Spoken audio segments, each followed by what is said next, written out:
So yes, we're back with Buddy Mcgirt. Had a mad technical difficulty here. No problem, I understand. Sorry. So yeah, have you been working on anything different in the camp regarding sparring? Not really. This last camp, this guy Larry, I can't pronounce Larry's last name, but he did more work with Dan this camp than I did because I was away with Callum. Dan would come to Liverpool for a while, then he'd come back here to London. Was it Ikendeo? There you go, yes. He spent a lot of time with Larry, so I think you got to hit Larry with that question. Okay. So have you been there when Dan has been sparring guys like Sergei Kovalev and Beterbiev in the past, by the way? Well, when he went to camp with Beterbiev, I said, look, I don't care what happens, just remember this guy can punch. Because he went to Canada, and I was in California at the time.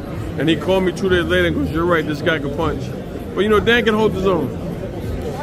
So regarding the Callum Smith fight, in Quebec, did you feel that the layoff had any part to play in it?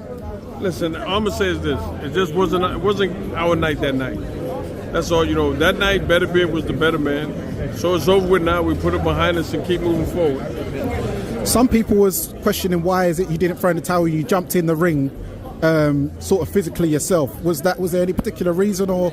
Because I know I heard you say Mark Ramsey also jumped in as well, which was a bit strange. Mark Ramsey jumped in after I jumped in, because once anybody jumps in the ring, the fight is officially over. Yes. You know what I mean? And what happened was the commission was trying to get the referee's attention, but he couldn't because we was behind the ref. And the referee was getting ready to send Beterbiev and Callum back into fight. So I'm like, why let him get hit again? For what? So I jumped up on the ring, and the commissioner was yelling me to get down, and I was getting ready to jump through the ropes, but then Ramsey jumped in the ring, and then the referee looked at Mark and then turned around and saw me. I was like, yo, that's it. But if Mark Ramsey didn't jump in the ring, I was going to continue to get in the ring and touch the referee on the shoulder like, yo, that's it.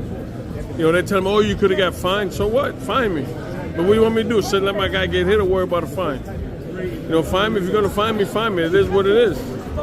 Much respect, real talk. So, providing Azeez wins on Saturday, would you be willing to put him in the 5 vs 5 or Callum Smith? I know Saudi are looking to put on a few shows. Would you be looking to put one of your light heavyweights in the sweepstakes in that? Well, my thing is this. Let me get by Saturday first.